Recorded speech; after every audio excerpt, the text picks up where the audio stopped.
Hello, everybody, and welcome to the Continuity Report for October 26th, 2024.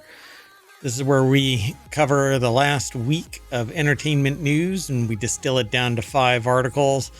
Today, Mayor Watt and the sentient AI from the future is going to talk about the legally blonde Lincoln lawyer, thrilling spy movies, Agatha Christie movies confirmed, conspiracy theory movies, Wednesday Addams to join the MCU, maybe, and a little bit of humor and some snark. And if you are in the chat, welcome. Throw in your questions or comments. That would be great to hear from you. If you're over in YouTube land, there's a chat there too.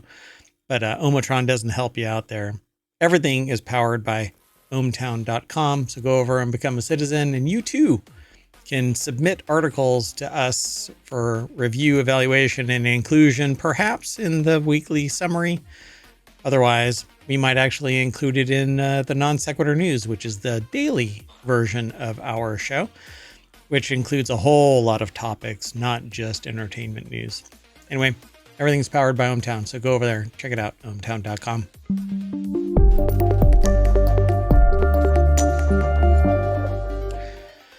Hello, everybody. I am Mayor Watt, and the voice you're about to hear is that of the sentient AI.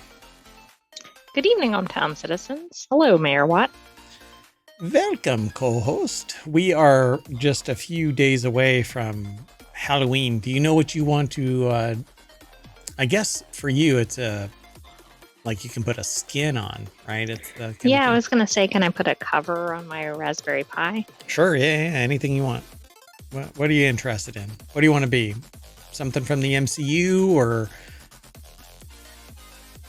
Yeah, let's go MCU.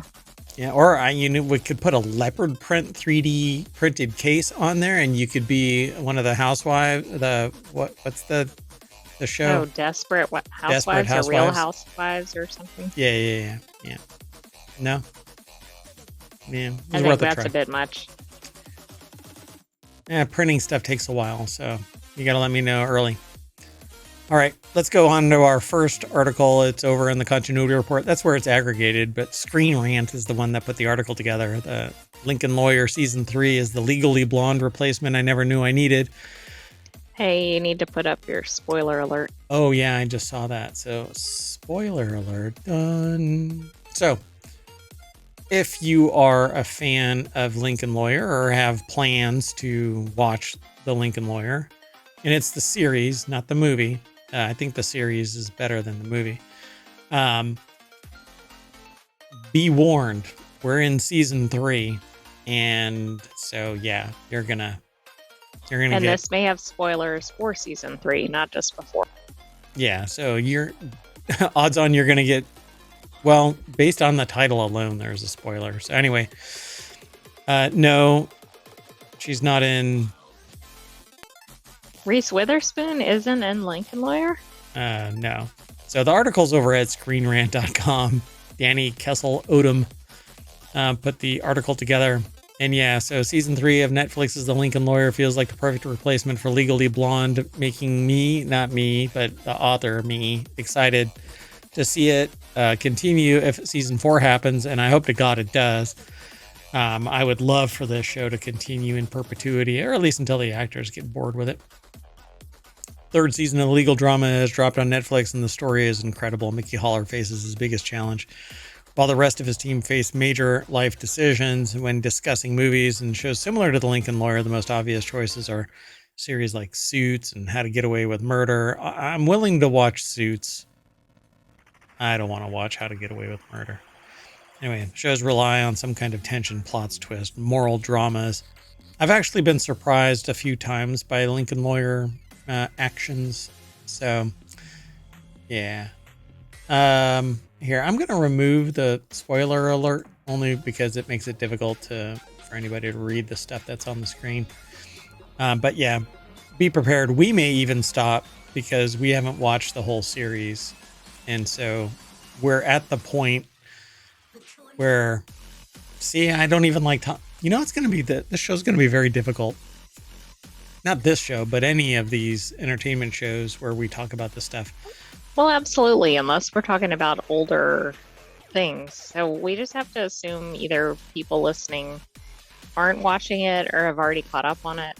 And I think we just have to get a spoiler alert and go and move forward. on, just dive in and not be worried by it spoiling us because... Well, if it looks like we're getting into stuff about the end of the season, then I think we need to bail out. So they say here the Lincoln Lawyer's Lorna Crane is a modern version of Elle Woods, and literally she goes savant somewhat like Elle Wood does in Legally Blonde. Yeah, like she seems like she's really street smart and everything, but you don't get the sense that she's necessarily like book smart or lawyer smart. I mean, you just don't really see. But then in the latest episode that we've watched, that's exactly what happens. It's like she, I don't know, gets possessed by... Like finds her falling or something. Yeah. And she's absolutely prepared. Yeah, really. Absolutely prepared. Everything is on point. She's very making cogent, compelling statements to the judge. Surprising Haller, I think, or at least impressing Haller to the point where he's like, here, I'll offer you a job and will alleviate all of the office management stuff as well because somebody else needs to take over that. And so I think it's an interesting comparison, but I think Lorna was brilliant to begin with, just overworked. She was like an unsung hero, right? Yeah, I agree. Yeah. Whereas Elle Woods, I think, a little different. Yeah, I mean, she grew up in an attorney household, surrounded by attorneys. May have been brilliant all along, but really kind of carried herself as being aloof, right? Well, Lorna is quite the opposite of that. She was always engaged. So I don't know. I love Legally Blonde. It was a fun watch. So far, Lincoln Lawyer has been absolutely surprising. Every season, there is something in there that makes it compelling to watch. So they say that what Lorna's bold fashion says about her Lincoln Lawyer character. Yeah, so she wears these... Well, what did she wear for her bar exam? It was like a cow print. Was that the lounge wear or whatever? Yeah. It was like a cow print sweatsuit. Or something like that. It was like a matching set, but it was unique. I mean, I don't know how to describe it. It was blue and white.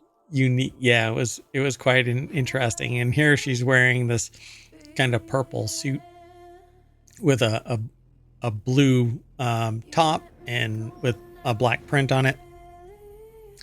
And then in this latest episode, she got decked out with Louboutins and like I don't remember the outfit on that one. But she's always wearing something noticeable, like bright colors, bold patterns, etc. Yeah, and then she and this was like bespoke print and bespoke outfit, and then she sacrificed her shoes for a case. So I think she's a survivor. She's somebody that's going to kick everybody's ass, just like in Legally Blonde. Elle Wood did the same thing, and then didn't take any shit when it happened later on too. But you know, she didn't have anything else to worry about. So I was always surprised that Elle Wood had enough street smarts to bounce out of the trouble that she found herself in. So, anyway, the article continues on. The Lincoln Lawyer season 4 could be more like Legally Blonde. Lorna could take an active role in a murder court case. But she is... I think she's starting to, right? She is right now. She's the number 2, right? She's co-counsel. And she's already arguing before the judge, at least in chambers. She wasn't in the courtroom arguing, but she has no problem to step up to the plate at this point. So I don't know what they say. They say here that they change angle and they talk about season 3. I think we're starting to get into spoilers, perhaps. So we may want to transition to the next article. Yeah. So they transition from season 3 sets expectations for next season. They can't wait for it.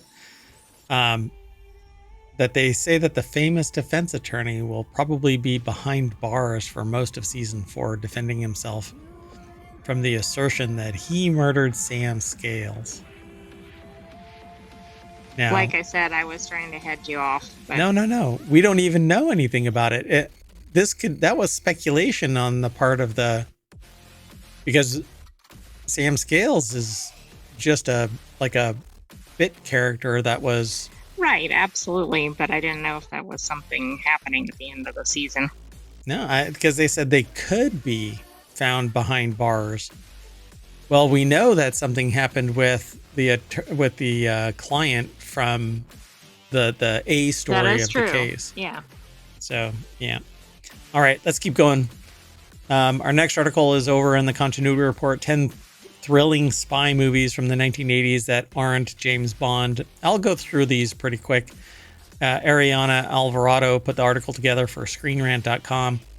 And it says spy films have presented various exciting stories over the years dealing with corruption, high-stake missions, political conflict. I love spy movies. I wasn't always infatuated with James Bond, by the way. I didn't really like his particular take on things. But apparently a lot of other people did. So Remo Williams, The Adventure Begins. Remo Williams was seen as a potential American James Bond. This is a 1985 movie. I don't think I ever saw it. I don't really remember it. I don't think I've heard of it. Yeah, well, I mean, 1985. So The Adventure Begins doesn't have the highest levels of praise from critics. The film stars Fred Ward as the titular secret agent for the United States organization CURE. The goal with Remo Williams was to begin a new action-adventure franchise, and the film's distributors, Orion Pictures, drawing similarities between Remo and James Bond, except I don't think that Fred Ward would have commanded that much charismatic presence there, but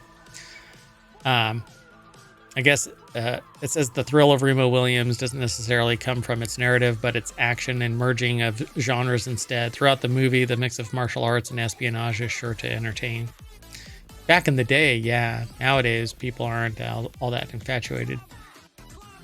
Well, I think by now everybody's seen martial artists and everything, and so if you saw it, it wouldn't be something that would stand out. Yeah. Then there's The Amateur, 1981. A CIA cryptographer ventures behind the Iron Curtain. This is another one that I've never heard of. The Amateur? I haven't either, but it's based on a novel. And it's somebody known in the spy genre, so that might be worth checking out. Robert Little, right? Is that it? Based on Robert Little's novel of the same name. Little specializes in the spy genre. Great amount of suspense builds throughout the film as Charles, with little training, is left to fend for himself in an unknown area. Yeah, so out in the cold. The Amateur, I guess. So Savage is also supported by a range of actors, including John Marley, Nicholas Campbell, Christopher Plummer. Then there's Firefox, 1982. A former Vietnam War pilot is sent on another mission. But this, I thought it was about a plane. Firefox. It is. It looks like they're trying to retrieve a jet. Yeah, so I recall this movie back in 1982, so it's been a while. Though Firefox doesn't quite reach the heights of Eastwood's other non-Western action films, it still entertains. Then there's Seawolves. That's from 1980. The Seawolves stars Gregory Peck, David Niven, and James Bond actor Roger Moore. Wow. So it's not James Bond, but right, it's James Bond. Not James Bond, but it's James Bond adjacent. Yep. There are a few inevitable creative differences between what happened in real life and what's on screen. So the Seawolves does take its time to get its action scenes, and though that may turn some audiences away, patient viewers will be rewarded with an entertaining spy film that highlights the best of the genre. This is the Seawolves. Gregory And Peck. since it's based on a real life, I mean, I'm sure it takes liberties, but Yeah, it's not going to expose. Well, yeah. I mean, even back then, it's not exposing anything. Interesting. So then there's Target. A father and son go on a rescue mission. If this is the father and son, interesting. So, however, the film quickly takes a turn into a thrilling spy mystery when Chris's or Matt Dillon's mother goes missing in the past of his father, Gene Hackman, and a former CIA agent, comes to light. I find it hard to see Matt Dillon as Gene Hackman's son. I agree. Huh. Anyway, they struggle to see eye to eye. This seems more like a slapstick. If it wasn't for the fact that it's Gene Hackman. Right. I I think he's usually in dramas. Yeah, a little too serious. I don't know. I have cognitive dissonance here. Already seen as an acclaimed actor in films like Bonnie and Clyde and The French Connection, Hackman continues to showcase his prowess in dramatic roles and is a captivating presence in Target. Don't know about Dylan. So he was in My Bodyguard and The Outsiders. Holds his own acting opposite Hackman. Might be a fun watch. I don't know. I mean, that's quite a claim because I think Hackman is a very strong actor. Yeah. He really gets into his parts. So. The Fourth Protocol, a 1987 movie. Demoted British spy John Preston intervenes with plans for a nuclear explosion. Interesting. So it's a film adaptation. And look, it has a James Bond actor. Interesting. So it's not James Bond, but it's James Bond adjacent. So the biggest difference is the large portion of political content left out of the film. Still, The Fourth Protocol is filled with suspense the whole way through. Michael Caine delivers a strong performance reminiscent of his work in The Whistleblower the year before.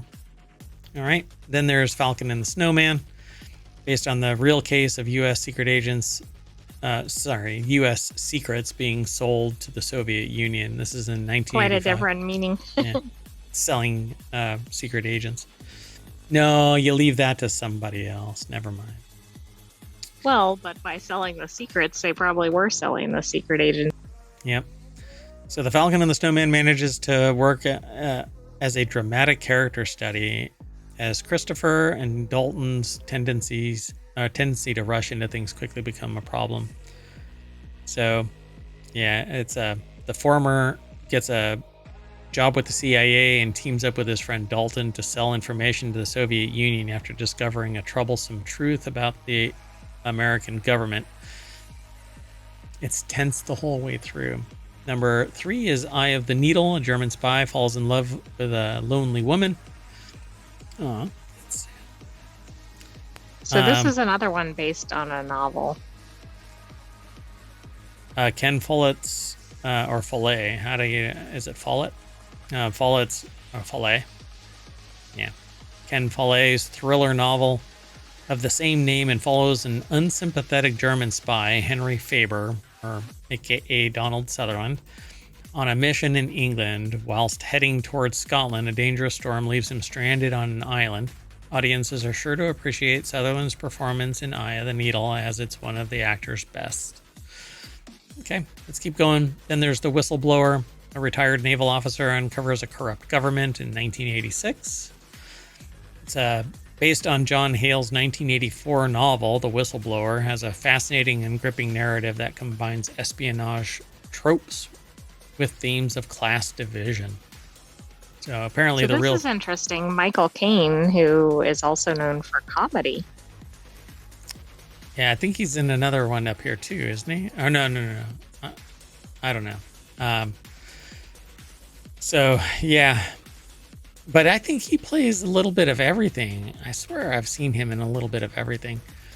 When Frank's son is found dead, he takes matters into his own hand, goes all John Wick, I guess, uncovers a shocking truth about the government. There are enough action scenes to satisfy fans of the genre, but the real thrill of the film comes from Frank's emotional journey. And then No Way Out. Surprising twists are introduced as a murder is investigated. This is actually a really interesting story, 1987. The third film to adapt Kenneth Fearing's 1946 novel, The Big Clock, No Way Out, still feels fresh with all of the thrills and narrative mysteries. No Way Out follows Kevin Costner's Tom Farrell, a Navy officer caught up in a romantic relationship with his superior's lover.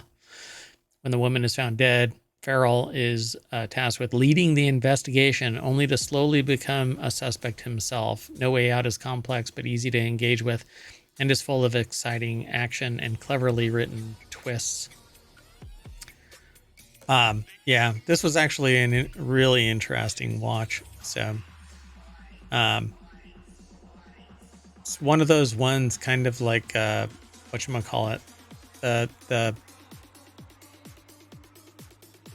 the report. You know how she's dating the teacher, the Pelican Brief. Yeah, the Pelican Brief. It's kind of like that, where information keeps pointing to him. And because he was involved with her. So there's always something that pops up that leads to him. But it was an interesting watch. It was a long time ago. I'd have to watch this again to sit there and kind of hack it apart. So this must be a really good novel because there's 3 film adaptations of it. Yeah, I've only seen this one, so be curious to see the others. All right, let's keep going. We're running behind. This next article is over on the Continuity Report. 3 was Agatha all along. 3 Agatha Christie mystery movies confirmed to be in the works. More could happen. We've actually talked about this a couple of times, with a little bit more information being tacked on each time. Novelist Agatha Christie is known for writing a large number of murder mystery novels, such as Murder on the Orient Express, And Then There Were None, The Mousetrap, and more. Her works have been adapted into feature films many times, with notable examples being 1974's Murder on the Orient Express, starring Ingrid Bergman, 1978's Death on the Nile, starring Maggie Smith, and many more.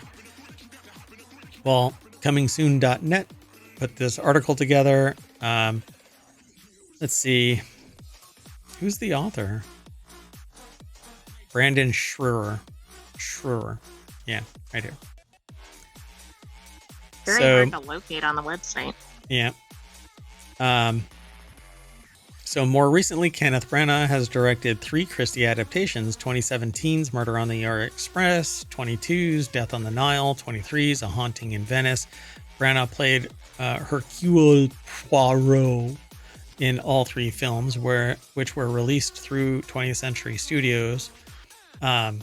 And then Disney acquired the company following the film's release. Speaking with the reporter, 20th Century Studio Steve Asbell confirmed that at least 3 more Christie mysteries are being adapted. So it says, and then there were none. We have witness for the prosecution, and we're doing Miss Marple. Oh, this is cool. I wonder if they're going to have the same... I wonder if they're going to involve Kenneth Branagh or another cast. Interesting, right? Yeah, Kenneth Branagh is kind of getting long in the tooth, right? I don't know if right, and if they feature a different detective too. Right. Right, like if Miss Marple, I don't remember who's in all of these, but yeah, like he can't play Miss Marple.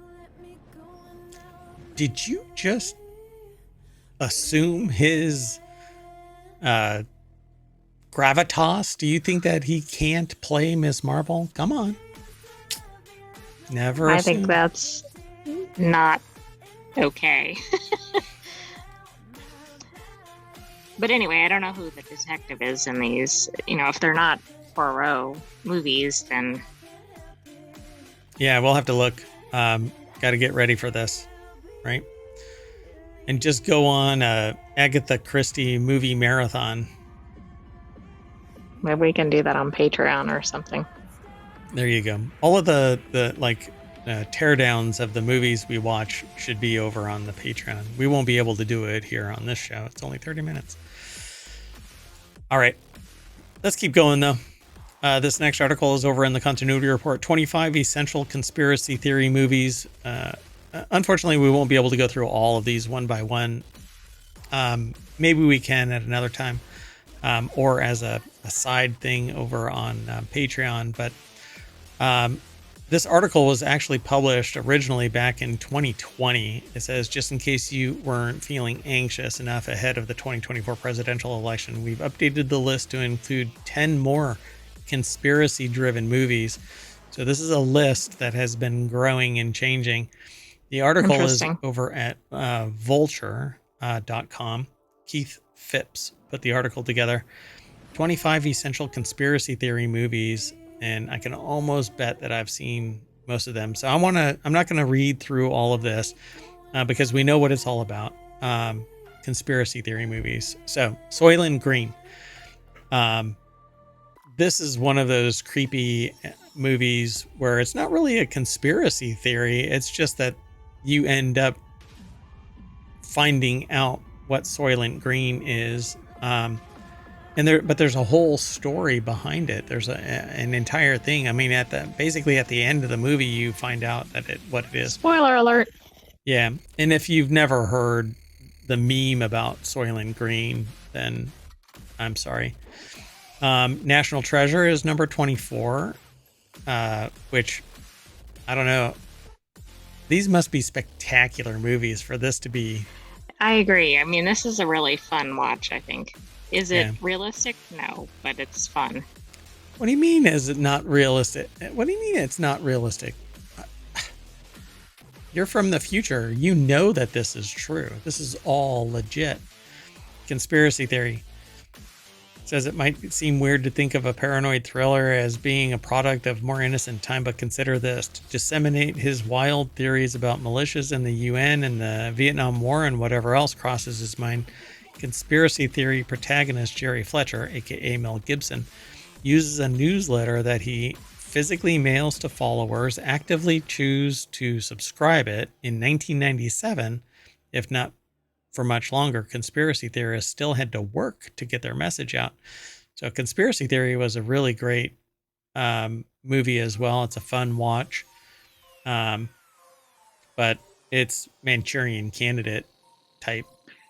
Right, and obviously the methods probably sound a little dated unless you put them into the conspiracy theory, right? Because maybe you don't want to have high-tech methods. Yeah. Close Encounters of the Third Kind. It's about aliens. Who Framed Roger Rabbit? It's in the name. This is one of those cutting-edge live-action animated movies. They did a tremendous job in doing this. Even though, when you watch it nowadays, you sit there and go, oh my God, this is like, you can tell, right? Right, but it was still probably quite progressive at that time. Yep. Executive Action says it's hard to direct anything, but faint praise towards the granddaddy of all Kennedy assassination movies. But this Dalton Trumbo scripted docudrama taken from a story by playwright Donald Freed and Rush to Judgment author Mark Lane remains a fascinating document of a particular moment in conspiratorial thinking. Is it a conspiracy theory, or do we just not have the facts all buttoned up and easily? I can't imagine how this was received given the time frame. Yeah, 1973, right? Jeez. Like it was too soon. Yep.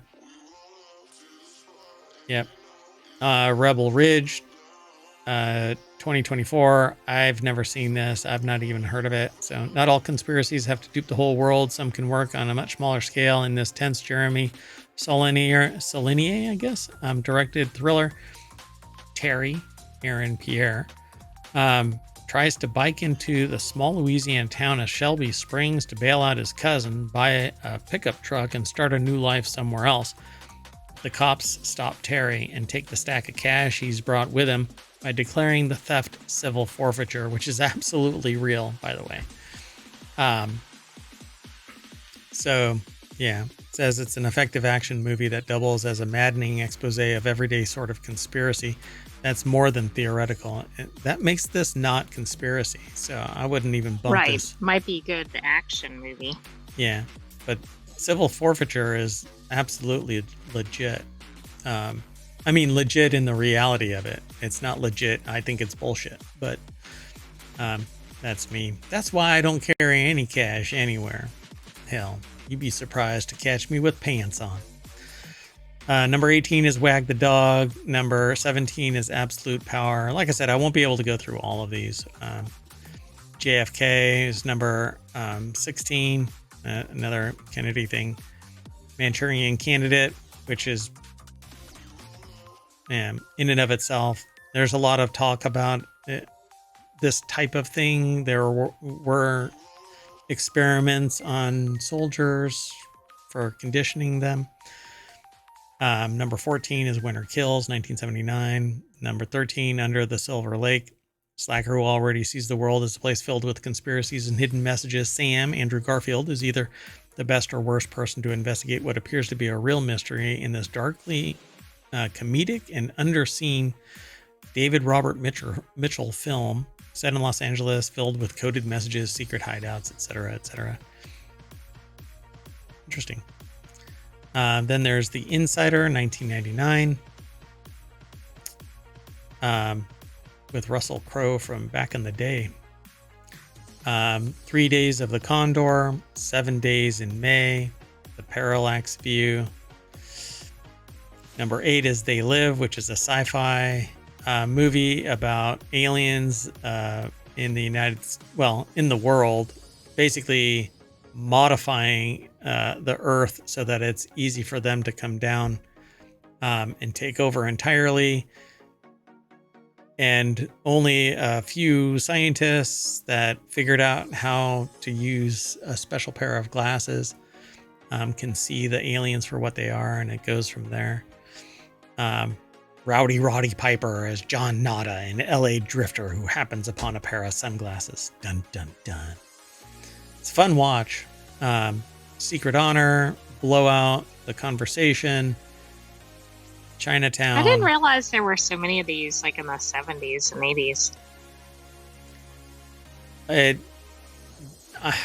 For the life of me, I think that this was like a super fun site of conspiracy movies. I mean, massive amount of government conspiracy and real life alien conspiracy, and everything surrounding JFK. Number 3 is All the President's Men. Number 2 is The Manchurian Candidate, 1962, which is the original one. And then Z, 1969.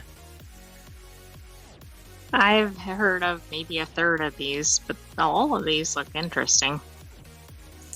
Z shows the murder from different angles and with different degrees of veracity, drawing from varying accounts to depict the way facts can be manipulated and sometimes hidden away. This is about, this is one of the major inspirations for JFK. Z shows the murder from different angles. So yeah, sometimes conspiracies are not only real, they hide in plain sight.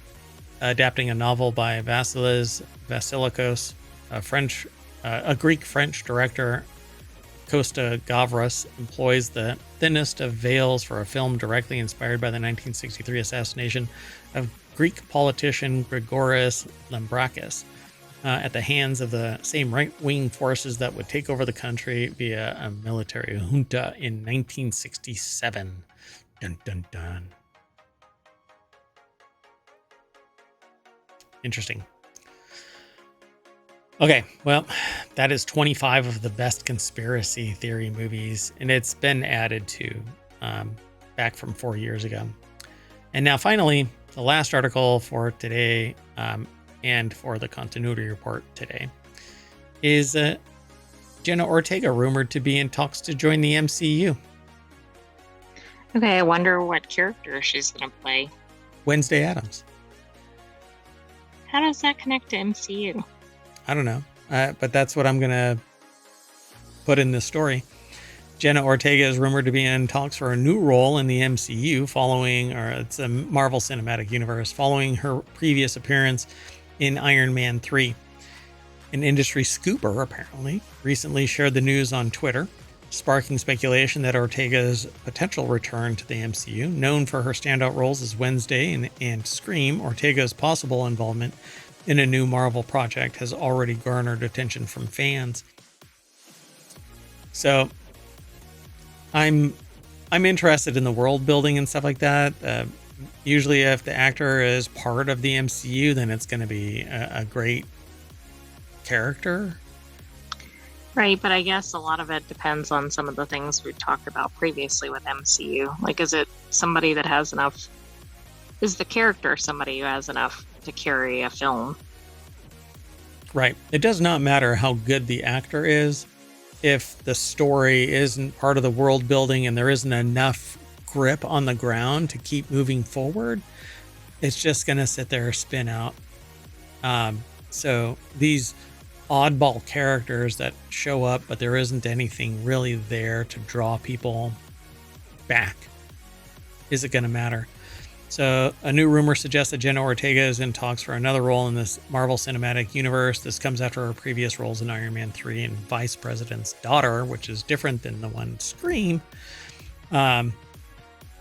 So while the rumor has excited fans, it's important to note that Marvel Studios frequently meets with various talent for different roles. Consequently, her involvement remains unconfirmed until Marvel Studios makes an official announcement. I don't know. They say here that if the talks progress, Ortega may gain another notable credit in her already impressive filmography. However, fans should remain patient since Marvel Studios has not made any official confirmation. Yeah. So it looks like White Tiger is possible. Interesting, huh? She has a busy schedule ahead, including Taika Waititi's adaptation of Clara and the Sun. Ortega will also star in an untitled Trey Edward Schultz film alongside The Weeknd and Barry Keoghan. Or Keegan, sorry, Keegan. Interesting. Busy. So yeah, she seems to be showing up quite a bit. You know what they should concentrate on? They should throw all their money at Agatha All Along and start making the world building around that. And the naming of it. Yeah. It literally should be House of Harkness, and you should build that house with really good bones made from all of the people she's stolen power from. You know what? She wouldn't steal that'd power. Be really strong. She wouldn't steal people's power if they wouldn't fire it at them, you know? Anyway. So there's Jenna Ortega saying, "See you later, Mayor Watt and the sentient AI from the future. See you next week." And we're just a blink away. We're back at the front page of the continuity report. So welcome. Thanks, everybody. Hope you enjoyed the show. We're out of here. We'll see you tomorrow for Non Sequitur News and 3 more weekly shows. Not these 3 weekly shows, but 3 more weekly shows. You'll have to come back and check it all out. I am Mayor Watt, and that is the sentient AI that co-hosts this show. Go for it. Good night, hometown citizens. Thanks for joining us for this week's The Continuity Report. See you later. Bye-bye.